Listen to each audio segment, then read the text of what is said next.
Thank you all for joining us today for an in-depth presentation on APTs, or Advanced Persistent Threats of Cybercriminals. I'm Ryan Hardaway. And I am Abe Kerming. Nation-state attacks are a common threat to major organizations and people in positions of high power on a global scale. In a few moments, we will uncover threat examples that have specifically targeted various regions of the world. Let's hear more about Advanced Persistent Threat, APT-32. Thanks, Ableton. Their origins are believed to be in the Vietnamese government and also China. They have targeted multiple private sector industries, as well as foreign governments, dissidents, and journalists. For the most part, APT-32 employs a tactic called spear phishing. That's an attempt to acquire sensitive information by accessing a computer system through counterfeit email messages that appear to be legitimate. When one of these links are open, a malicious site is opened that downloads the unwanted information onto a user's computer. That in turn creates a system backdoor for ongoing intrusion.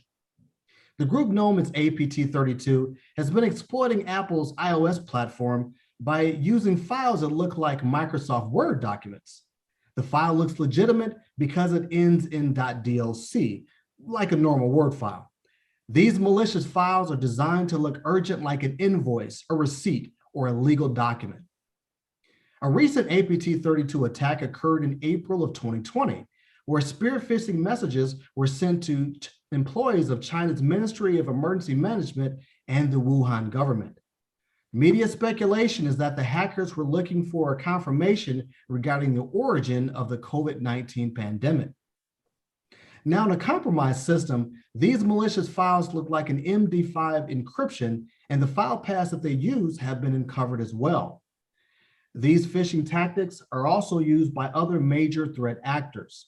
With that in mind, let's hear more about APT-39. Thank you, Ryan. Spear phishing has also been a significant indicator of compromise for Iranian attacks on many regions of the Middle East. APT-39 has been primarily targeting telecom and travel industries. In a case from 2019, a laptop was discovered at Company A, which was left behind by Company B. A triage of this laptop matched indicators of compromise, identifying Schaefer, later to be known as APT-39. Using traditional recon tactics, the attacker scanned for Windows endpoints and discovered a weak one-factor authentication for VPN access and gained remote desktop protocol.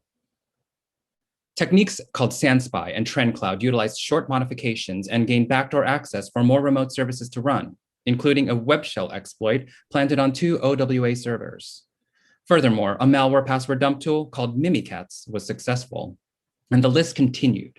Once it was discovered they were planning to take over Oracle databases, Operation Whack-A-Mole was set into play. Interesting. Can you tell us more about this operation?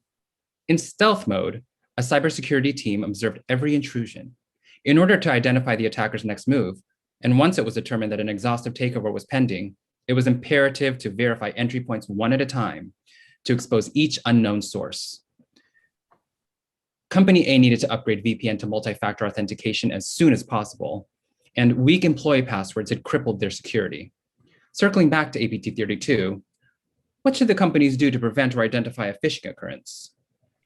For mitigation, they need to start by removing the malicious file and any related files starting at the root level. And to stop phishing attacks, employees must first learn to recognize, avoid, and report suspicious emails. Secondly, they must implement, maintain, and update security technology and processes to prevent, detect, and respond to ever-evolving spear phishing threats. Ryan, what is the final takeaway point that you'd like to share for our audience today?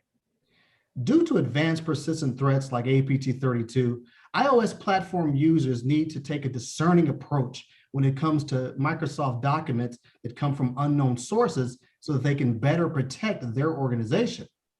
Ableton, what is a final takeaway point from your reporting? I'd like to remind our fellow cybersecurity professionals to get in the habit of studying these advanced persistent threats so that we can all better protect our companies and personal environments. Thank you so much for joining us today. I am Abe Kerming. And I am Ryan Hardaway.